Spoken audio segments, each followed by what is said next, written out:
Now, The Hunt Palmer Show. This is a catastrophe. You are now listening to The Hunt Palmer Show. Brought to you by Renaissance Homes and Pools on 104.5 ESPN Baton Rouge. That's what I wished for when I blew out my candle. Locking down the middle of the day. Live from downtown Baton Rouge. This is Hunt Palmer. The floor is yours. Hour 2, Wednesday edition of the Hunt Palmer Show, brought to you by Renaissance Homes and Pools. Wet one out there. Hope you're staying dry and driving safely. Appreciate you hanging out with us on 104.5 ESPN Baton Rouge. Just got word the Shark Dogs are not going to be able to hit the pitch this afternoon. Sad news, Hunt. Really sad. It really is. And even though you're saying it is, right before we started the show, you literally clapped your hands and said, no Shark Dogs game tonight, as if you were excited for the fact that you don't get to see Myers play soccer. It was going to create a bit of a logistical headache because for you the wanted to go Palmers. see the men's basketball team practice in September. It allows us to get some content for the website. Okay. And then I don't have to run all the way back around across town to get him and go to a soccer game and then drop Keller off with Alyssa and then her take him because he's got to take his. Like, it's just, there's logistical things that are going to be solved by the Shark Dogs not getting beat by 30 today. They're not going to get beat by 30, Hunt. Myers will 15? not let that happen. Yes, he will. Maybe 15. 15 likely. Yeah, it's not a fair fight, as we've talked about before. It's not. But potential for tomorrow for a makeup game? Hey, I like that. Shark Dogs. They're versatile. They are. Anybody, anytime, any place. That's what the Shark Dogs Yeah. always say. What was the Coach O thing? We'll play you in like a cow. Coach O cow was at the pasture. Ryder Cup yesterday. What? Do we need to talk about this before we get into LSU football scheduling? Yeah. Coach O was at the Ryder Cup pumping up the fans. Now, I don't know Ed Ogeron. I've spoken with him on numerous occasions. I don't know him. I don't fancy Ed Ogeron as a huge golf fan. I would suggest he probably doesn't know the difference between a draw and a cut. Like just a guess off the top of my head. I mean, as a football coach, he had to play golf. You got to play golf with. I don't think you do. No. You think that? I mean, like a lot of the coaches do. Kirby and Nick and a lot of those guys do. But and Brian Kelly certainly does. But like some of these guys don't. Like Les Miles didn't play golf. Okay. Or fish or gamble or drink alcohol. And I'm not suggesting you need to do any of those things. But as far as I was aware, Les Miles, I don't know of anything he did outside of football. Okay. And Ogeron's a big football guy as well. He likes the beach. We know this. Yeah, we do know that. I don't fancy him as much of a golfer. And I know that from all those years as defensive lineman, he can't really lift his arms over his shoulders. Yeah. You've seen that? That's going to be tough to swing a golf club if you can't. Maybe he doesn't play golf. He was in the rowback gear. A lot of social media attention being paid. Just kind of felt like potentially something they were doing to drum up some stuff. Yeah, and that's perfectly within his purview as a public figure with an opportunity to make some cash from a clothing brand. It's aligning here now. I know he's been doing stuff for them, and they are a big golf. He's apparel. down there pumping the crowd up, which felt it's a practice round, so maybe not the biggest deal there. Whatever, he can do whatever he wants. It's not that working. that is pretty. But I was fascinated by that. All right, let's talk about LSU's football schedule. I was a little bit taken off guard yesterday when this came out. I thought we were just doing permanent opponents. I didn't know we were coming out with 4 years worth of opponents, which they did. And so I wrote about it at LouisianaSports.net, kind of my biggest takeaways from the announcement yesterday with LSU's schedule for the next 4 years. And I think all of you now at this point have seen it. I had three main takeaways. Number one, next year, if you are an LSU football season ticket holder, you are getting a monstrous bang for your buck. It is, it's incredible what LSU gets at home next year because you have Clemson out of conference, obviously, and also you're getting an absolutely loaded SEC slate that features Alabama, Texas, Texas A&M. So Clemson, Alabama, Texas, Texas A&M, plus you get Mississippi State as well. That is a ridiculous home slate for LSU next year. If that's what you're in it for, awesome. Do I think that makes it difficult when you're a first-year quarterbacked program that loses a ton of production of this 2025 team to go out there in 2026 against those big heavyweights? even in Tiger Stadium, like, yeah, I think that makes it tough. But if you're in it for the big games, like, that's a great deal for you, having those big brands coming into Tiger Stadium next year. I've got my eyes on the odd seasons, though, 2027 and 2029 as years that I really like the way that the opponents break for LSU. In 2027, which is 2 years from now, obviously, Clemson rolls off the schedule. You don't have Clemson anymore, and you bring Houston on. You're going to go to Houston to play them. That's a Big 12 team. And look, I'm not here to tell you I'm going to be able to identify Houston's roster 2 years in advance. All of this stuff is subject to massive sweeping changes in every single program, every single year, and I fully recognize how that plays out.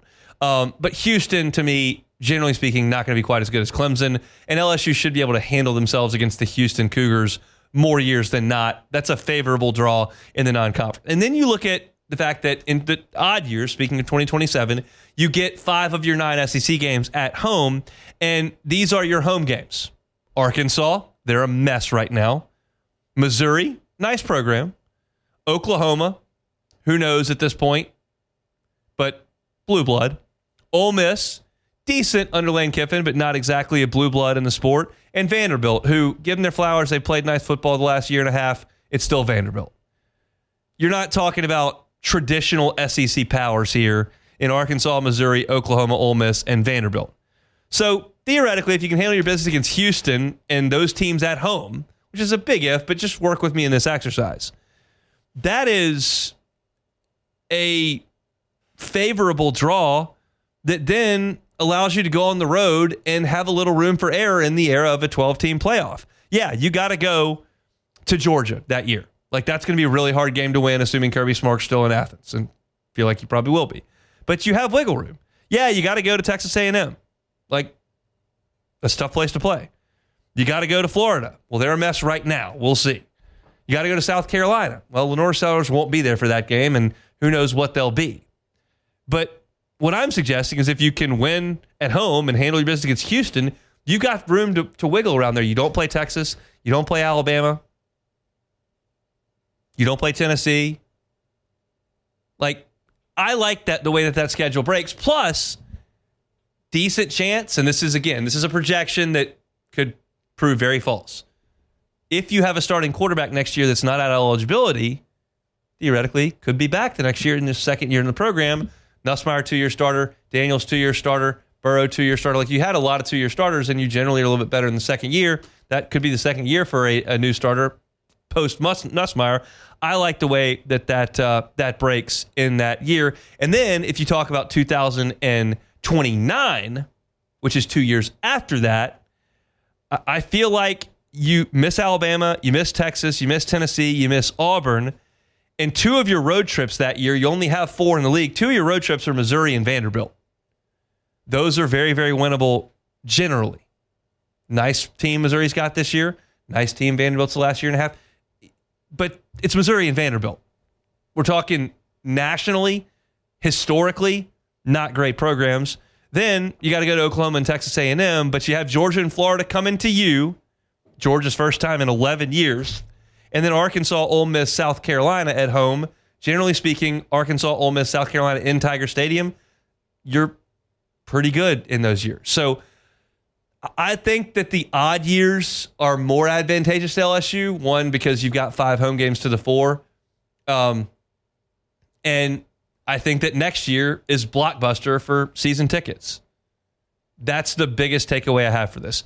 I think that the league did a really nice job of making this as equitable as possible. I like the idea that you go everywhere in a 4-year span. I like the idea that you play everyone over a 2-year span. I think that this works. You're always going to have somebody who cries foul. I've been on the internet a lot over the last 24 hours. I haven't seen a lot of people crying foul. If you like the big-time matchups, you're getting the big-time matchups. If you like variety, you're getting variety. It's tough any year, any format that's going to force the league to put you on your home field 4 times and on a road field 5 times. That's a tough way to make a living because it's hard to win on the road, but it's the only way to make it happen because you're not going to 10 league games. That's not happening in the playoff era. So personally, I've got my eyes on 2027 and 2029. But if you see things differently than me, which is perfectly acceptable, you got your eyes on next year, just understanding that not going to have a lot of these wide receivers, not going to have your quarterback, not going to have most of the guys who are doing a heavy lifting on defense. You're going to have to restock the shelves significantly for next year, but you'll have power brands coming out of that end zone in the southeast end zone in Tiger Stadium coming up next year. So I've got a write-up on the website right now, louisianasports.net, that dives into my thoughts on all this. Got some statistics, got all the matchups, got the tweets that lay everything out. I know it's hard to visualize all of these things bouncing around in your head, but I think it's a good job by the league of putting together a schedule that feels equitable, that gives variety, still got massive matchups, and you feel like a lot of your rivalries are kept intact, even if some of them are not annually. You're still going to play them every other year. So I like it. 4 years of LSU football. We kind of got the roadmap yesterday on the SEC network. Step aside. When we come back, we still got a lot to do over the last 45 minutes. Let's talk about Ole Miss by the numbers. Some of the numbers are really in line with what a Lane Kiffin program is. Some of them are not. We'll talk about it when we come back. The Hunt Palmer Show. Genesis of Baton Rouge. GenesisofBatonRouge.com is that website. America's best warranty. I tell you about it a few times a week. You're talking about a powertrain warranty, 10 years, 100,000 miles under warranty. Talking about that new vehicle warranty that's 5 years, 60,000 miles bumper to bumper. Talking about the enhanced 24-hour roadside assistance, 5 years, unlimited miles. For 5 years, you know they will come to assist you roadside whenever you need that. Plus, maintenance, complimentary. Complimentary. Oil changes are a nuisance. Let them come to you. Bring your car in. Get it handled. Not a nuisance anymore. And then cost you anything for 3 years, 36,000 miles. That's part of being a Genesis driver. Get on by and see them. Ask them about America's best warranty.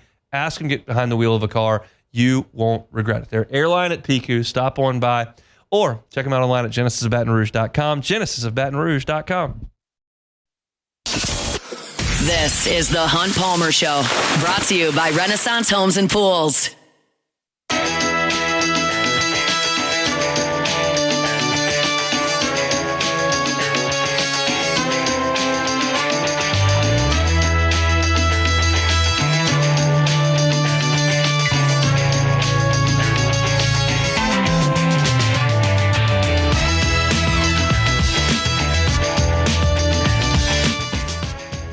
Renaissance Homes and Pools. Bring our Wednesday shows. Looking to get that outdoor kitchen you've always wanted so you can entertain during the fall and the summer months.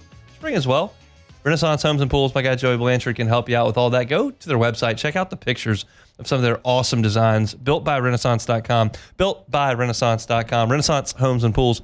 Bring our Wednesday shows each and every week. Speaking of each and every week, on Monday over at LouisianaSports.net, I do a piece called Statistically Speaking. And it breaks down LSU's next opponent. It is not the most creative thing I do all week. In fact, it is the least creative thing I do all week. I literally take the statistics and list them. And I show you where this opponent ranks nationally in just about every relevant category in stats. If you're a stats person, you'll love it. If you hate numbers, you don't want anything to do with it. But to me, I do it for two reasons. One, because I think there are some readers that are interested in it. And two, it also helps me get into the week understanding what I want to write about, what I want to talk about, what the relevant talking points are with the opponent that LSU will play. And it's a little bit more difficult to do the first 2-3 weeks. Now that everybody's got a month of football under their belt, I realize that not every schedule is the same and that some of these 77-0 games that teams play skew statistics a bit. But you have a reasonable idea of what teams are trying to be based on what a lot of these statistics say. And we're very familiar with Lane Kiffin around here. We've watched him call offenses for a very long time. And you understand what you expect from his team offensively. I think most people here are familiar with what Ole Miss's defense was last year and kind of what Pete Golding's identity wants to be as well. And so some of the statistics that I dove into were very much on brand. Some of them were a little bit jarring. So I'll get into some of that as I do it. I'll kind of get into some keys to what LSU needs to do or what you need to be looking for on Saturday. As you would imagine, and all these numbers are in the nation, not in the SEC. They're in the nation. So you're talking about within 133 teams this is where Ole Miss ranks through a month of football. As you'd expect, 12th in the country in scoring offense. They score a ton of points, 44.8 points per game. Total offense, 9th. Yards per play, 14th. Plays per game, 14th. Rushing offense, 25th. They're very, very good, top 25 in the country in all of those metrics. Rushing attempts per game, 14th. They want to run the football. You know this. Rushing touchdowns, 11th in the nation with 13 of those. They want to run the football. But they've thrown it well as well, 14th in the country in passing offense at 324 yards per game. Now, Austin Simmons threw 4 picks, which has them 109th in the country in terms of most interceptions thrown. He's not playing on Saturday, according to the report from Chris Lowe and Pete Nagos. If you're late jumping in your car and haven't heard that, the report is that we're going to see Trinidad Chambliss play. He has not turned the ball over, so that may not be as relevant. But they've been good on third downs, 18th in the country. All these statistics I've rattled off, they are in the top 25 in the country. Third downs, passing offense, rushing touchdowns, rushing attempts, rushing offense, plays per game, 14th in the country. They go fast. Yards per play, total offense, scoring offense. Top 20 and 25 in the country in all of those statistics. That doesn't surprise me at all. I talked at the top of the show how much I think of Lane Kiffin as an offensive mind. I think he's phenomenal, and all those statistics are right in line with what he always does at Ole Miss. This shocked me. Shocked me. They have gone on fourth down twice in 4 games. That is 127th in the nation out of 133. Keep in mind, Ole Miss has been one of the most aggressive fourth down teams in America under Lane Kiffin. They've been in the top 25 in fourth down attempts every year of the Kiffin era. And this year, they've only done it twice. I don't have a reason for that. I have no idea if he has thought better of it. I have no idea if there's advanced analytics that prove he doesn't need to. It's not that they haven't been in close games, so they've just been willy-nilly punting. They were in a tight game against Kentucky. They were in a tight game against Arkansas. So you would think that he would have stayed on brand in those games. They're not going for a lot of fourth downs, so I'm a little bit perplexed by that.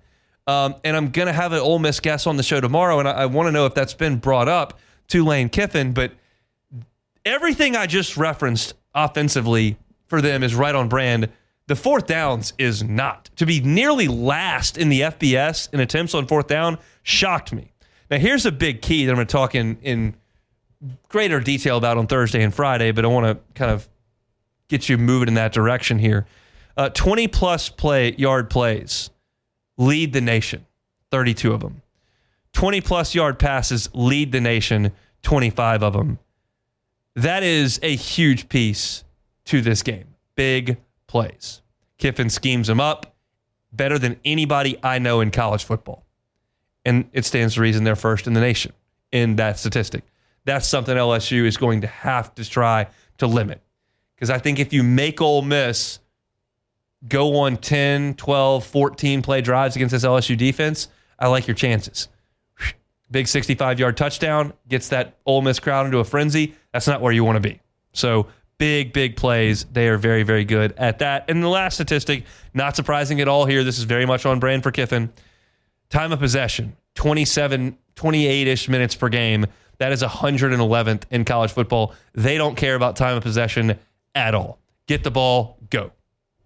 That's what you expect to see from an Ole Miss team. That's what you're going to see on Saturday. So that's the Ole Miss offense to a T.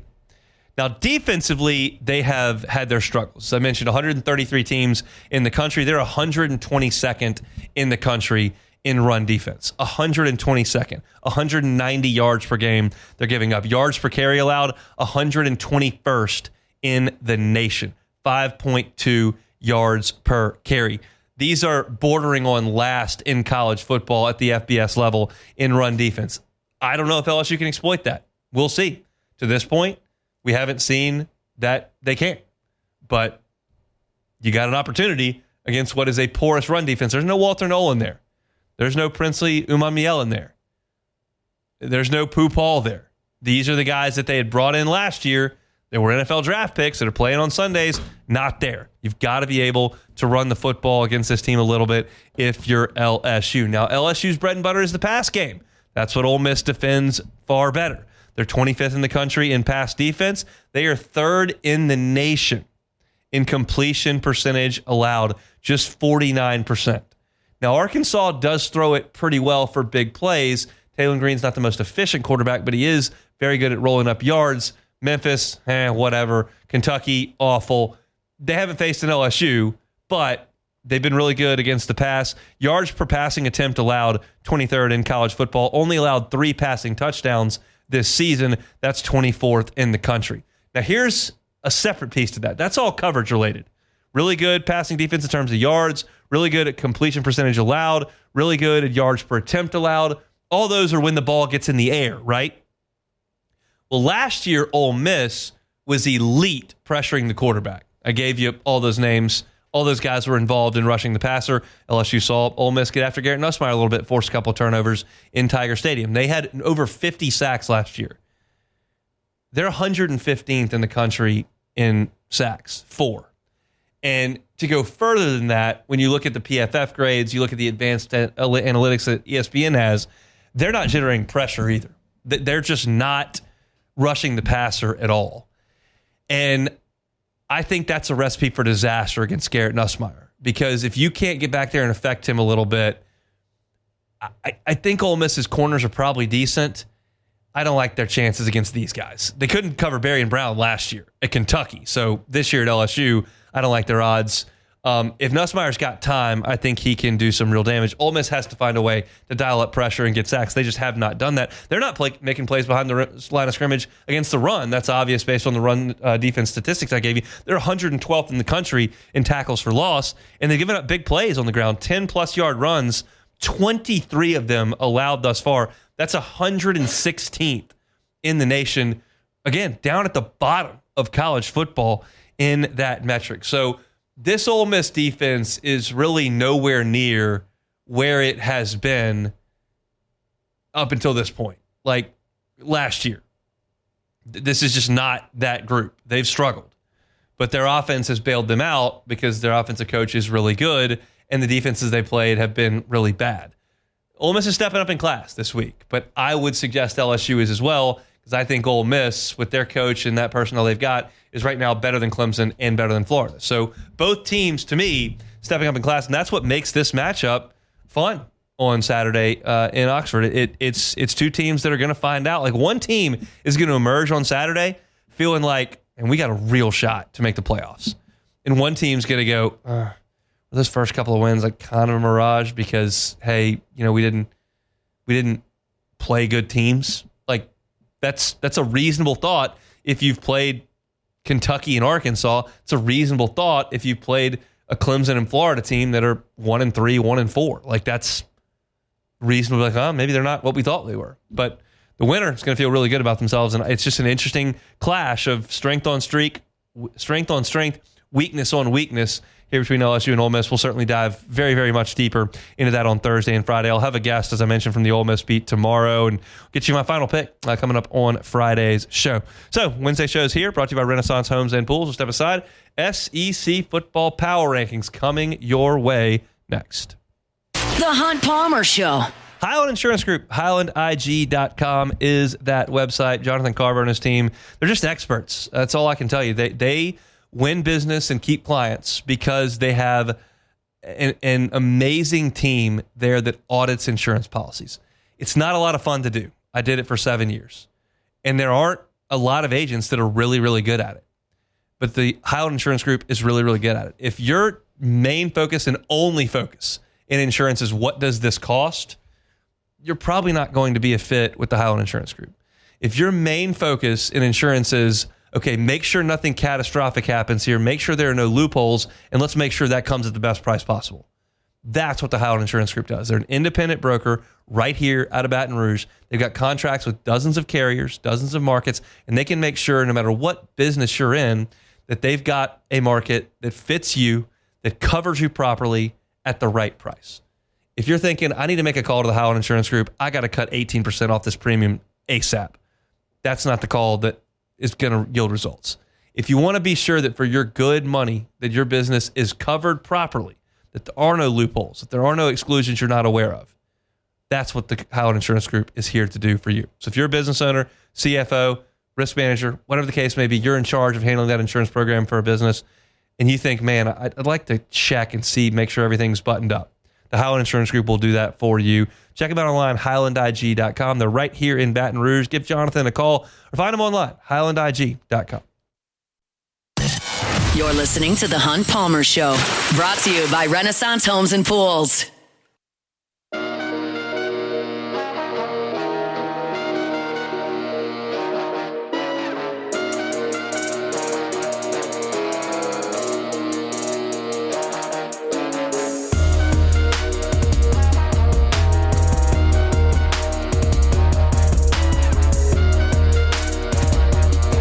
Moving right along here on this Wednesday, brought to you by Renaissance Homes and Pools. Been a fast-moving show thus far. J.D. Piquel in hour number 1 also did What If Wednesday. Ole Miss announced its starting quarterback. Well, I shouldn't say that. That's factually incorrect. You had a report from Chris Lowe and Pete Nakos from On 3 suggesting that Trinidad Shambliss would be the starter for Ole Miss. I gave my thoughts on that at the top of today's show. If you're looking for any of that, you can find it on demand at Hunt on LSU, or full shows archived wherever you find your podcasts at The Hunt Palmer Show, Apple Podcasts, Spotify, Google, YouTube, anywhere you listen to us. We appreciate you making us part of your day.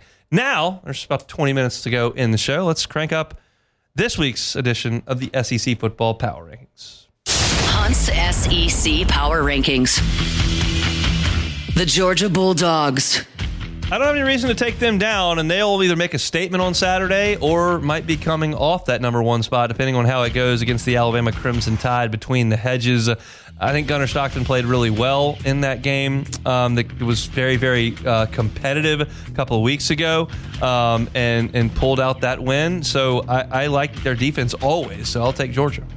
The Oklahoma Sooners. I'm not holding John Mateer's injury against them just yet. I understand he's going to miss a month, and that's probably going to bite them because you've got some difficult games coming up, certainly with Texas in 2 weeks after Kent State. So I'll be flexible with that to an extent. The word is that Mateer could be back for Texas because they have a bye week. Right. So I doubt it, but it's possible. But I'm not going to hold it against him at this point. To this point, and he's going to be back. And if he was out for the year, I would rethink that. He's going to be back, so I'll leave Oklahoma at 2.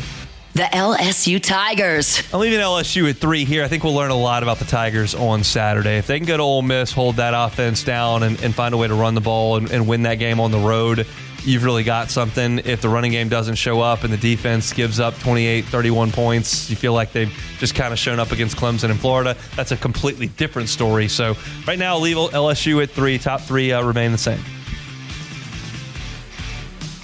The Texas Longhorns. Nope. Texas A&M. That's what we're looking for. The colors are a little off. That's okay. Looking for Texas A&M, Texas Longhorns. We got to go a while before we get to them. Aggies stay at number 4.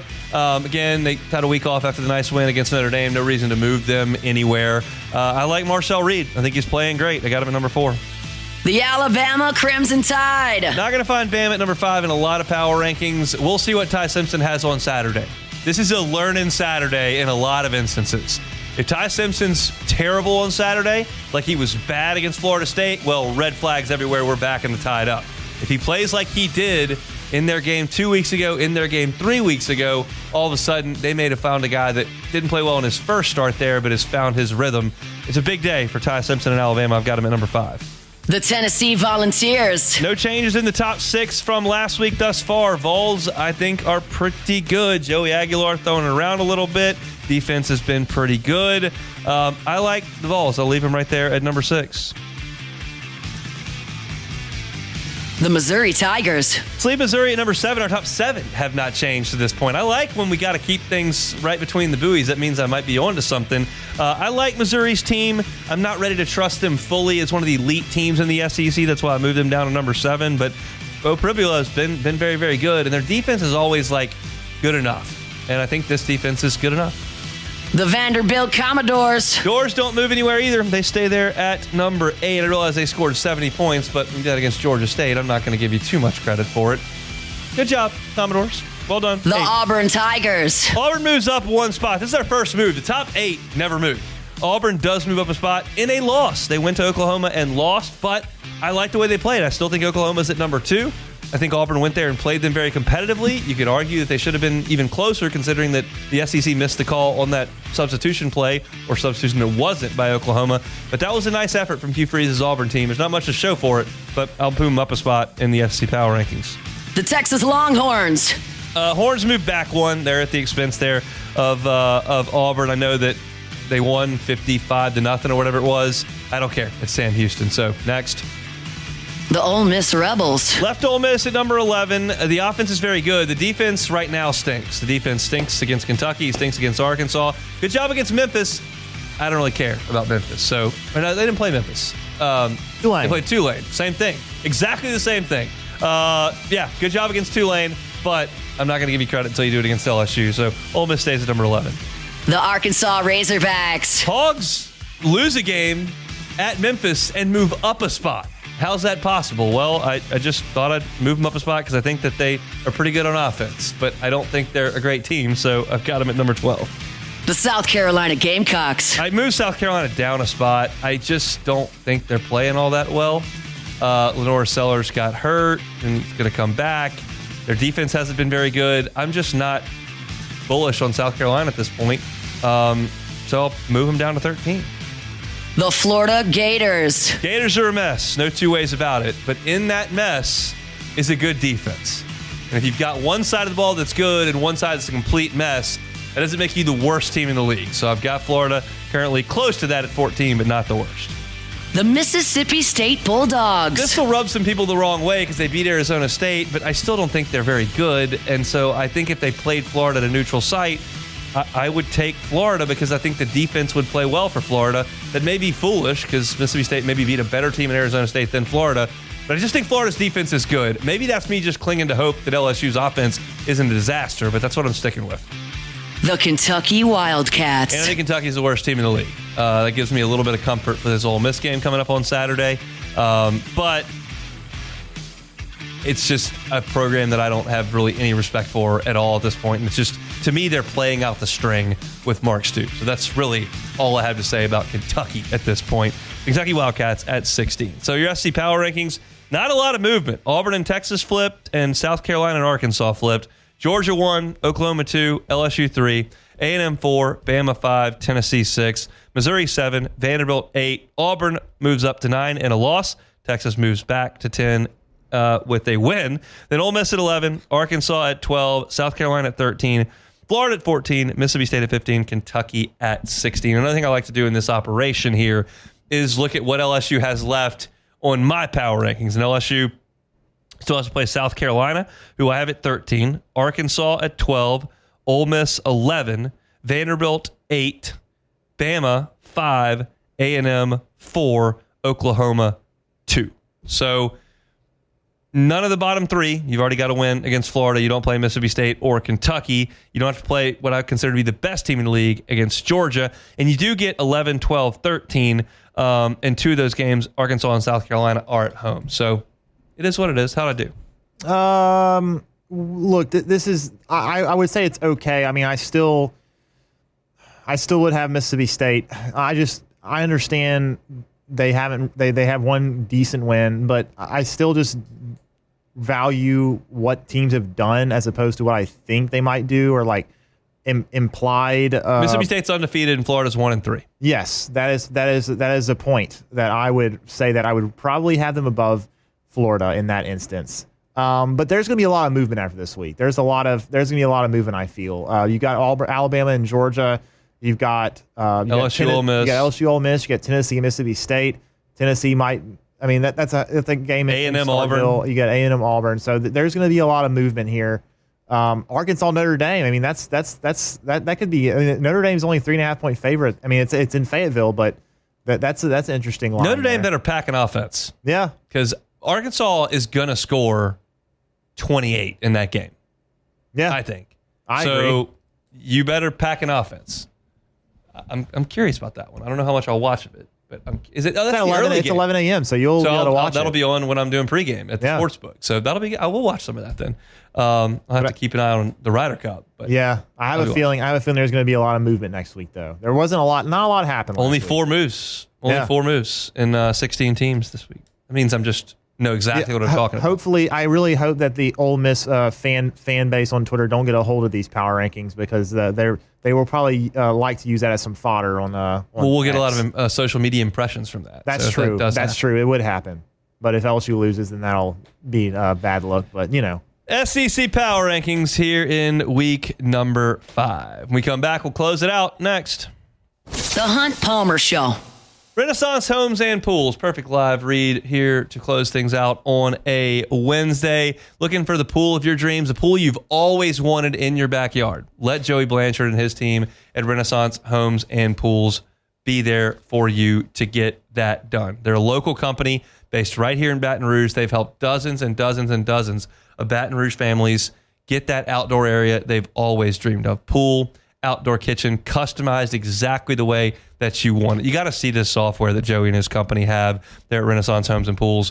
It allows you to scale, to see the design of this pool and exactly how it'll lay out before you ever put a shovel in the ground. It is amazing technology that they've got at your fingertips. If you've got an idea of exactly what you want, they can make that happen. If you have no idea where to start, that's okay too. They handle that kind of stuff all the time.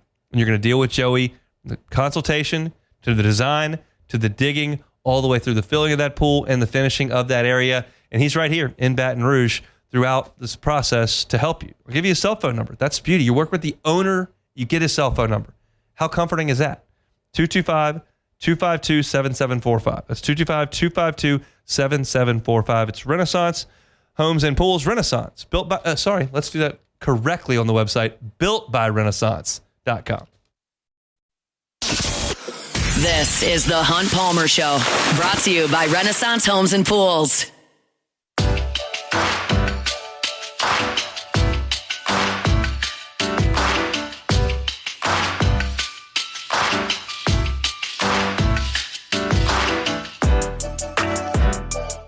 104.5 ESPN Baton Rouge, along with First American Bank and Trust, are teaming up to honor our military and raise funds for Folds of Honor.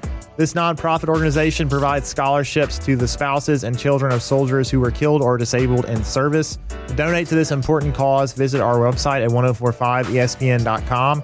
Folds of Honor, to honor their sacrifice and educate their legacy.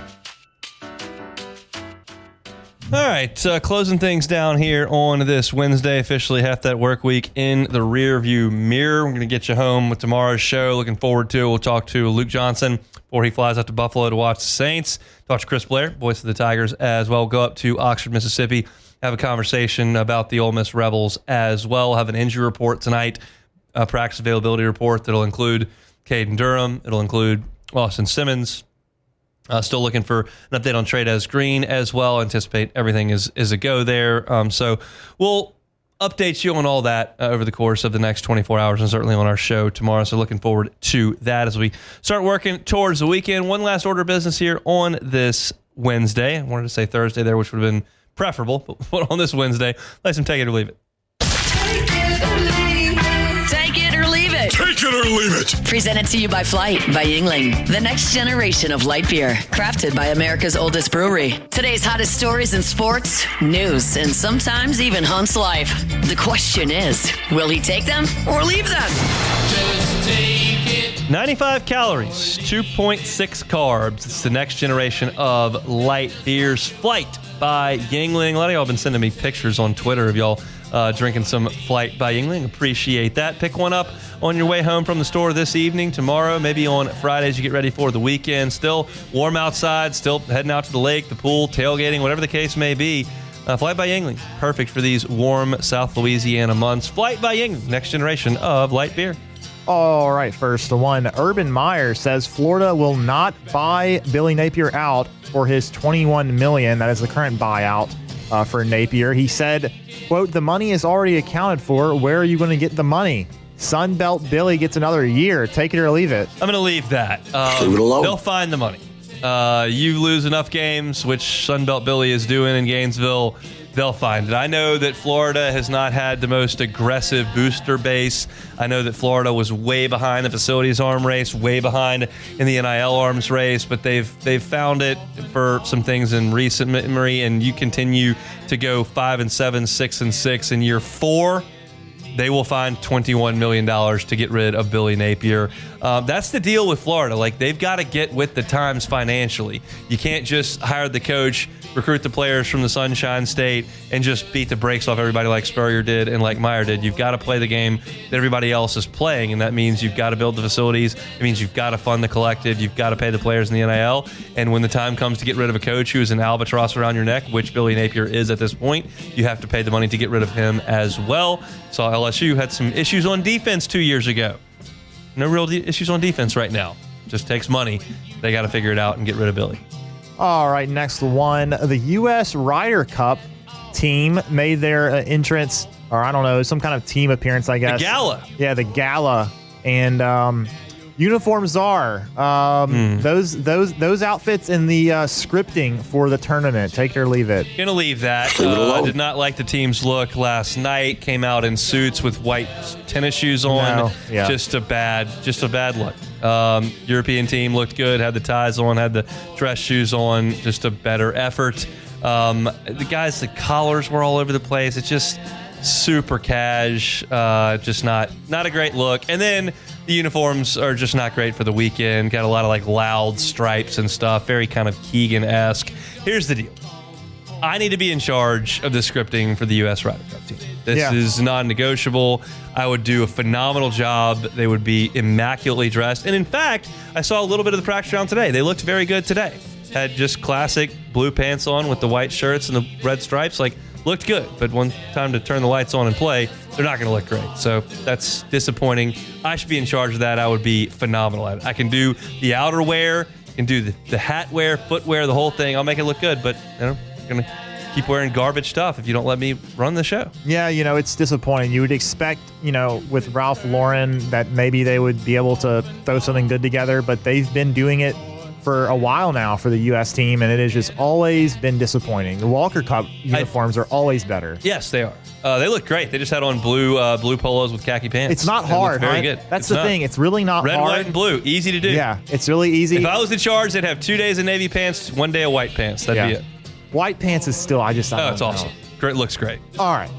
Next one here. Oh, wait. Did I have another one? Actually, thought I did. Oh, maybe not. You want to talk about the Cubs being a disaster? Oh, yeah. That's what I was going to talk about. The Cubs, and then, of course, the Brewers not giving us any help by losing to the Padres. Twice. Yeah, the Cubs are going to lose the home field wild card. Take it or leave it. Leave it. Leave it alone. Mets are a little scary in Wrigley tonight because they hit a lot. But they don't have good pitching, and the Cubs knocked it all over the place for 3 innings and then went into deep freeze last night. The Cubs need to win 2 more games. I think 2 more wins will do it. If they can win 1 game tonight, 1 game Friday, I think that'll be enough. I don't think that the Padres will go undefeated, and I think that that'll get them to the finish line. Hopefully the Padres lose. If the Cubs win tonight and the Padres lose, it'll be 2.5. Going to Thursday, Friday, Saturday, Sunday, where you got 4 games, you feel like you got a pretty good chance to make that stand up. Hopefully that happens. I'll be locked in. They've lost 5 in a row since clinching and getting drunk in Pittsburgh. So let's try to figure that out, not please. Do that. Yeah. Also, I was watching the game. Shout out to the Mets. We had Ryan Stanek and Brooks Raley on the mound, coming in for relief pitching. Ryan Stanek went to what SEC school? Arkansas. That is correct. And Brooks Raley also, where he went, he was SEC too, wasn't he? I don't know that name. Oh, I don't know why I'm thinking of that name. I was thinking of Ryan Stan because of that too. But where did he play? Oh, he was playing at the Astros. That's what it was. He did not. Oh, wait, he actually was drafted by the Cubs in 2009. Stanek? No, Raley. Brooks Raley was. Yeah. Don't know him. All right, that's it. All right, that's it for a Thursday edition. That's God's second time. It's a Wednesday edition of the Hunt Palmer Show. Oh, honey, played at Texas A&M. He's an Aggie. Raley? Yeah. That name is not familiar. I wonder how good he was. He was pretty good. He got drafted in the 6th round. Yeah. Sounds like a reliever, maybe, because I don't remember him in the weekend rotation. But I'll go check that out. Appreciate y'all hanging out with us.